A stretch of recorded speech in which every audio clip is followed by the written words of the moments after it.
Let's explore a timeless parable. Today I want to talk about a story that holds an important message, one that's been a cornerstone for many Christians across generations. It's the parable of the prodigal son.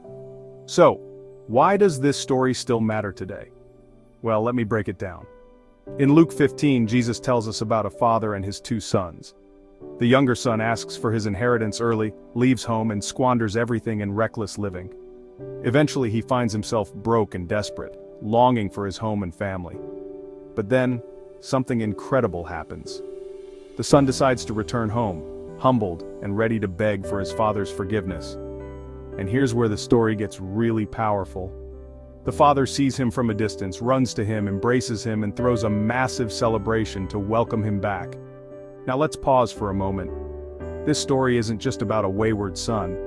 It's about unconditional love, grace, and redemption. Think about it. How often do we find ourselves straying away, making mistakes, and feeling unworthy of love?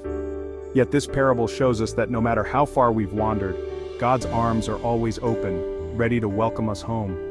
The Father's reaction is a perfect representation of God's grace. He doesn't scold or punish. Instead, he rejoices. This can be a tough concept to grasp, especially in a world that often focuses on judgment and retribution. But the prodigal son's story reminds us that God's love transcends all our failures and shortcomings. And let's not forget the older brother, who struggles with jealousy and resentment.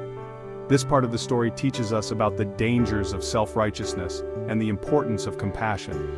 It's a call to celebrate with others when they find their way back, rather than holding on to bitterness.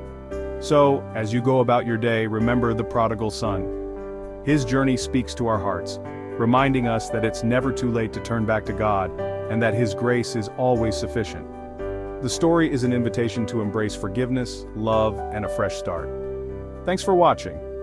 And hey, if this message touched you, feel free to share it with someone who might need a little reminder of God's unending love. Until next time, take care.